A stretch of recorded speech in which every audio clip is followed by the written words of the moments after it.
Hey everyone, welcome back to another video from The Man Talks NRL SuperCoach, and in today's video, finally going to be going through my team selection for the first round of the season.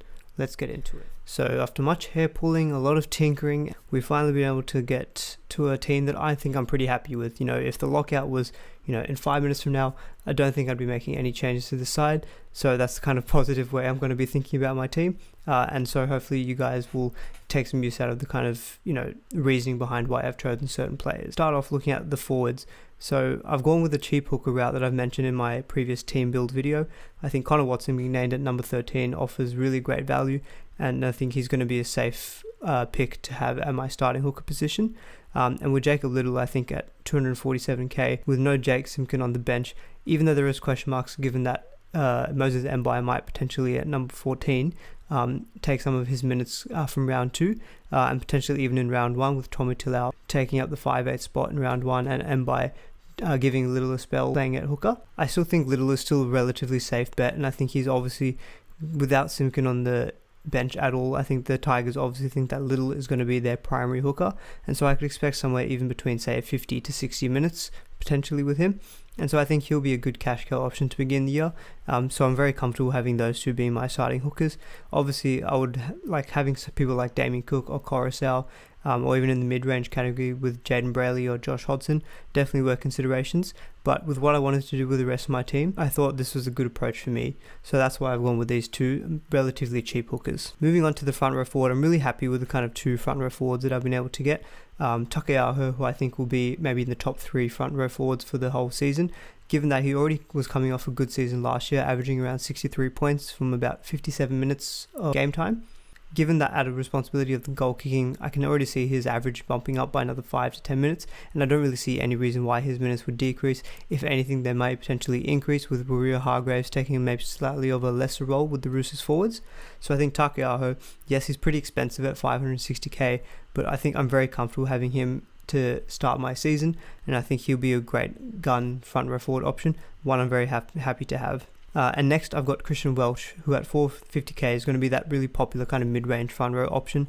I think I'm really happy, and I think given with the the injuries with Dale Finucane, which is going to put him out for at least the first 6 weeks of the season, I think Christian Welch is going to be a big beneficiary of that. I think he's going to be playing a lot of extra minutes, probably maybe averaging around the 55 mark. So I could see him point scoring maybe in around the 60 point mark.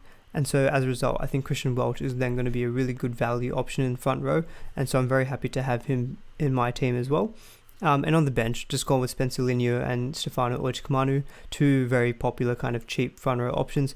I think these guys, I'm not really going to rely on them too much in terms of cash cow generation, given that they both are named on the bench. But given how cheap they are, I think there's still going to be some money made from them. I just don't think it's going to be like very quick, large amounts of money. I think it will be a bit of a slow burn with these two, but when we're starting the season, obviously we have to kind of keep the money tight in certain areas, and so I think I'm happy with having these two be my reserve front row forwards. Next up, we've got our second row forward. I think Angus Crichton and Ryan Madison, I don't really have to talk about too much. I think they are the standout second row forward options to have this season. I think they're both going to be really super consistent, constantly, I think, getting towards that 75-80 point mark during the season, and so I think automatically they become set and forget kind of second row options. I don't really want to think about them too much. I had locked them into my team very early on, and they haven't gone in any of my tinkering, so don't think they're going to be going anywhere. And obviously I would highly recommend the two. They are very expensive, but they're worth the money in my opinion, so very happy to have those two. And then the third second row forward spot, I've got Tino Fasulama Ali. I think he's going to be a really good kind of third second row forward option for me. He's only priced about 500k. He does have the dual flexibility at front row forward and second row forward. And in the previous video I mentioned, I think he's going to have a really impactful role at the Titans, more so than what he had at the Storm. I think we saw a little taste of what he can produce in the trial match at the Warriors when he had that run and scored a try. I think while yes, his numbers probably were inflated from attacking stats last season, I think he does have that in his game and he has the potential to get them. And so I don't think it's going to be too much of a risk to go without him. He is very heavily owned as well. Not that I'm choosing him because I'm afraid I don't want to miss on the party. I do genuinely think he is a good option. And so I expect him to be in a lot of teams. And I think I'm very happy to have him as well as my third second row. The bench for the second row, I'm not super keen on, to be honest. Like Jordan Ricky, I think is obviously going to be a lock in a lot of teams, given that he's now named in the starting second row for the Broncos. But the other two, I've gone with enough in bench Vojovic purely because for the money, and he's going to be the only enough that I've got in my starting 25. And he's listed in both second row and center, which I think down the line can come in handy, having that dual flexibility when I'm trying to maybe tinker with my squad during the season. And I've got Terrell Fumiano, priced about 260k. Honestly, not someone I really had considered before Teamless Tuesday, but given that he was a kind of surprise selection at number 13 with the Dragons, I thought potentially I think there is going to be some risk with him. We just don't know if he's going to hold that spot long term. That selection could explode in my face for all I know, given that I thought he typically was playing like more of an edge or a center role. So it really was odd to see him in the middle. So I don't know if that's the new coach, maybe just want to try a few different forward rotations. But purely for the money, I think I had to just go with him.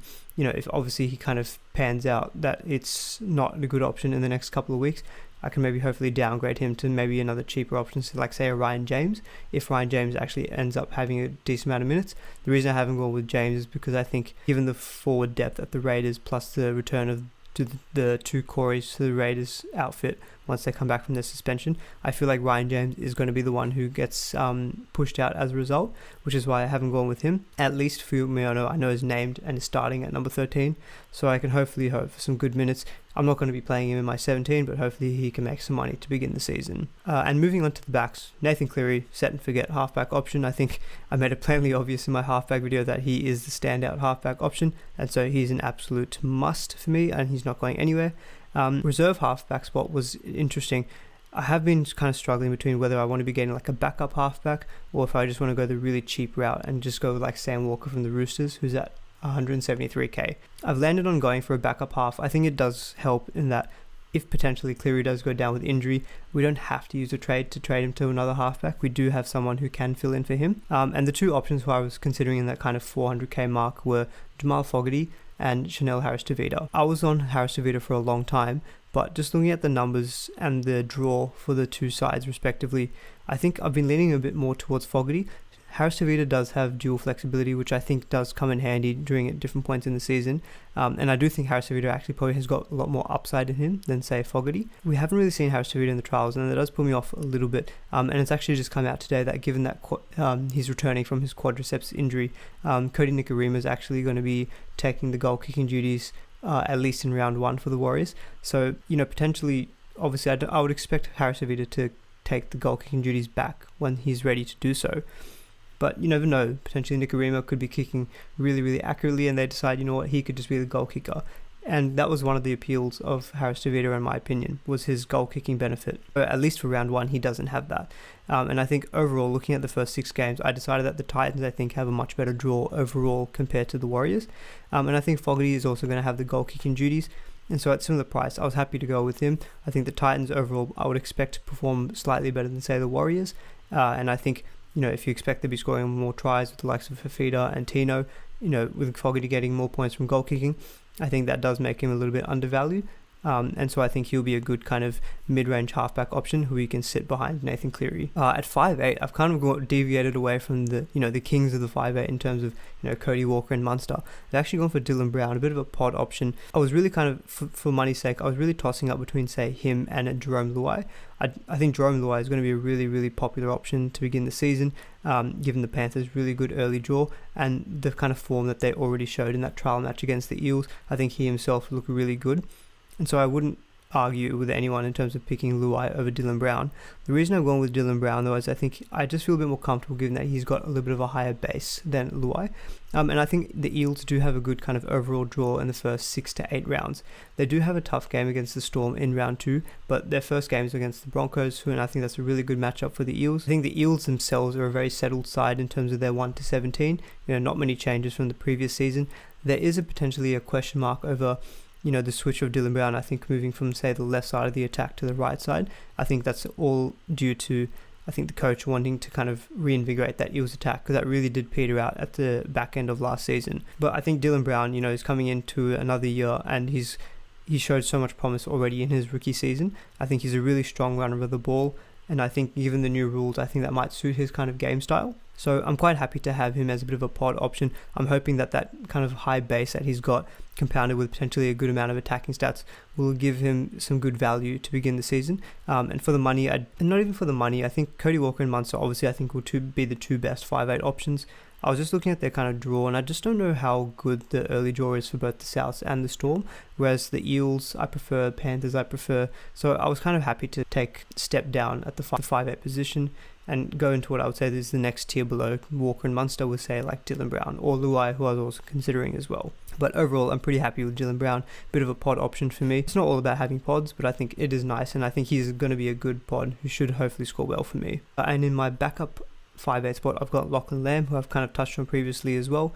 We've only got a small sample size from him, but in the games that he did play 80 minutes with the Roosters, he had a really high base stat output, and I think he looked really good in the trials. He should have hopefully a good combination with Angus Crichton on the left side of the Roosters attack, and I think that would probably be their maybe strongest side of the attack, given that they've got the likes of, say, Daniel Tupou, Angus Crichton.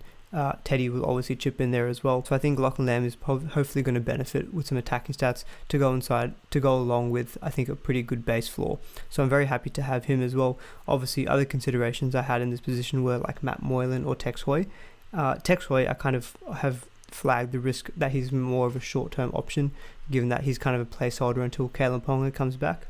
And apparently he doesn't even have the goal kicking anymore. Mitch Barnett is apparently touted to get the goal kicking duties at the Knights while Ponga's out of the side, and so that already then does limit the appeal of Tex Hoy, so for that reason I wasn't too keen on him. Moylan I think is obviously going to be a really popular backup 5'8 option. The reason I didn't go for him was twofold. One, I just don't think the Sharks' early draw is very kind, and so I think someone like Moylan, who would probably be getting more points from his attacking stats, I don't actually know how many attacking stats the Sharks are going to get in their tough games, and two, it's his injury history. So I think those two reasons for me alone, I was happy to spend a little extra like 50-60k to get to Lachlan Lamb, who I think overall is going to be playing in a much better side. I think he's got better base stats, and so I think for that reason I was happy with Lachlan Lamb as my backup 5'8. Moving into the centres, again, I haven't gone super cheap in the centres, but there are a lot of cheap cash cow options, given that this is where most of the value is going to be, and I think in a lot of teams. Originally I did have Brian To'o in my centre wing position, given that I think he's probably going to be a very high performing centre this season, potentially in the top 4 or 5, given the Panthers' early draw and his good base work rate. Given what I wanted to do with the rest of the side, I've actually decided to downgrade To'o to Kurt Capewell. So Capewell was named in the starting number 12 role at the Panthers ahead of Liam Martin, and I did mention in my earlier team video that we don't quite know what his minutes are going to be, but I've had to think about it a little bit more, and I'd expect if Liam Martin does come into the Panthers side and plays in the middle, I think Capewell, who plays on an edge, actually might even get 80 minutes potentially. And I think in the 2 games he played 80 minutes, in the few games he played at 80 minutes last season, he was getting a base of about 55. So I think having a second row forward player in real life playing in your centres in SuperCoach, I think really does come in handy, similar to what we had with Isaiah Yeo last season. Obviously the benefit of Isaiah Yeo last season was that he does play at the lock position, and he was playing like 80 minutes. The minutes we just don't quite know with Capewell, but at 420k I think he's a pretty decent option to have in the centre, just to have a little bit more security, because the centre scoring can be very volatile when you're going with all cheap centres. So Capewell, I think, is very happy to have him. If he can give me like 55 to 60 points a game, would be very happy with that, and then he should hopefully go up in value as well. And the reason I've got him and then say Ben Trbojevic as well in my reserve second row is that they've both got that second row forward centre flexibility. So I think having him and Ben Trbojevic, who also has that same flexibility, does help if I ever want to flick between the two when I'm doing trades later on in the season. The other centres here I'm not going to really touch on too much. I think they're all very common cheap centres who there's been a lot of discussion around, so I don't think I need to really go into them too much. I guess the notable omission would be kind of James Roberts. He's a little bit more expensive than a lot of these guys. He's around 270k.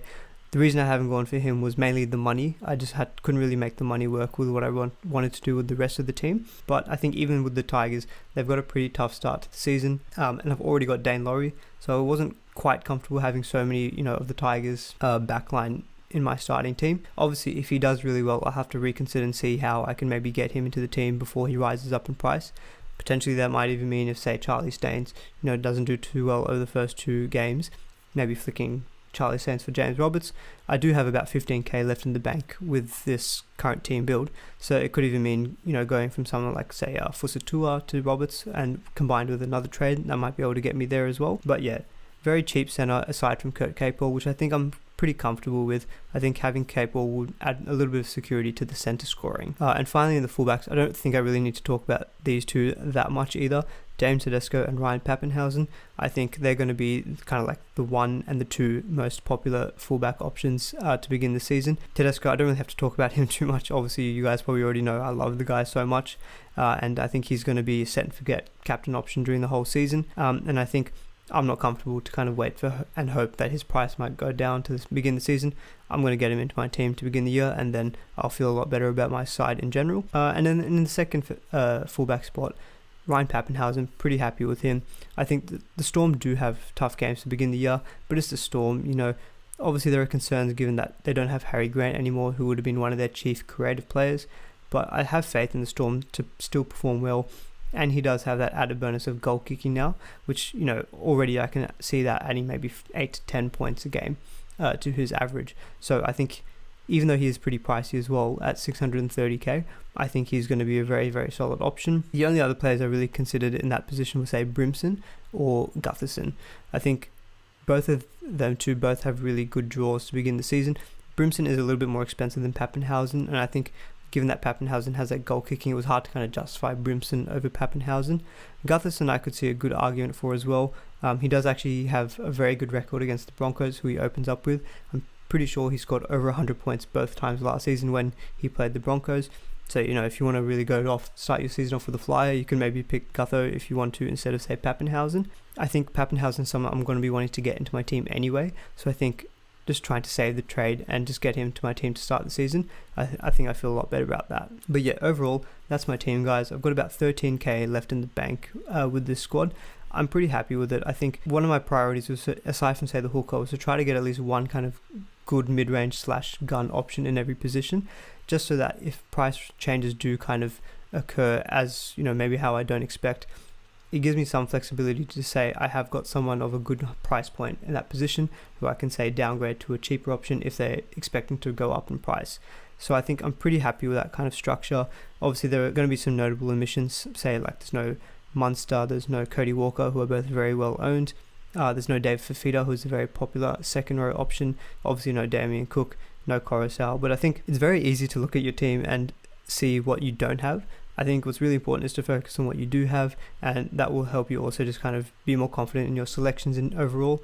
I've kind of tried to take that approach because I've been tinkering with my side way too much, and I stopped and looked at this and thought, I'm pretty happy overall with the kind of balance of this team. I don't think there's any one position which is I've put too much emphasis, say, in. Maybe the front row, you could argue, but I think I'm pretty comfortable with that. So I think the balance overall I'm pretty happy with, and so I don't really see myself making too many changes, hopefully, come lockout. I mean, famous last words for all we know. If I were to change anything potentially before lockout, it might be Dylan Brown to Luai, it might be Fogarty to Harris Tavita, but I've kind of given some reasons as to why I've gone with these guys in particular anyway, and so hopefully I'll stick with my reasoning.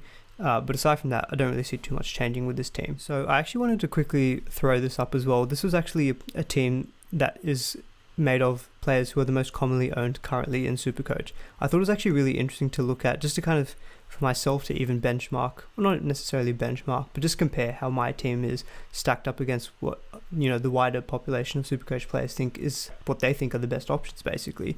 And so the cheap hooker route does definitely look to be the most popular way that coaches are going with Watson and Little. They were the two most popular hooker options. Damien Cook was a shade below them as well, I think only by about a couple of percentage points. So I think come lockout, obviously he could get in there. But just looking at that initial trend, it does look like the cheap hooker route is what players are going for. In terms of the front row reserves, exact same. Spencer Liniu and Oichikamanu. Not surprised to see Tino. Josh Papali, I'm actually quite surprised to see, though, in that front row. 560k, I feel like for myself, I think Takiaho is a lot better of an option, given that, yes, Papali is very important to how the Raiders play, and he does have that upside of, he just goes on a run sometimes of scoring like 2-3 tries in a row, and that really does give him that high ceiling of scoring 100 plus. But I think overall for consistency, I would myself would prefer Takiaho.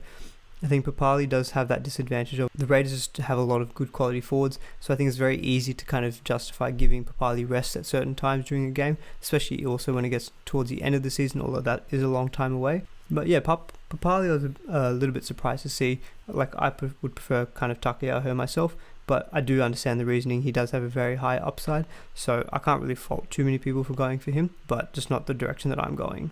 Second row, very similar to mine as well. I think Crichton and Madison, not surprised at all to see. They are absolute locks. The lack of Tamalolo is actually quite interesting, and I think that does show that a lot of super coaches are put off by that talk about his minutes being reduced, and just how his role is going to be different at the Cowboys this season compared to previous seasons. So that is a notable absentee who I didn't actually mention in my squad. I'm not running with Tamalolo. Dave Fifita, who I don't have, he is a very popular second row forward option. I think he does have similar upside to, say, like Tino, given that he does have that attacking threat. He has got massive upside. He can easily score 100 plus, and the Titans do have an early draw, so he could definitely be a good beneficiary of that early start to the season. So yeah, it is a bit fearful of me to not go with Fifita, but I'm pretty comfortable with how my squad's structured, that hopefully, I'm not going to be hurt too much by him doing well. In terms of the bench, very similar to mine in the second row. Jordan Ricky, absolute set and forget. Ben Trbojevic, I think, is going to be a very popular kind of basement dollar enough option that players are going to use just to kind of balance overall team structure and to give themselves some more money. Ryan James, I think the reason he's probably popular is that he was named in the 17, and he is cheaper than, say, the likes of Fuimeono, who I had in my team. I think the risk of Ryan James is that when the two Corys come back to the Raiders, he might drop out of that side altogether, and even if he does play at the 17, he might not even get that many minutes in my opinion, so I actually don't know how much cash generation potential he has anyway, but I can understand why he's so popular. In the halves, not too many surprises that Nathan Cleary is the most popular halfback, don't really have to talk about him. Sam Walker actually being the second most popular halfback is quite interesting.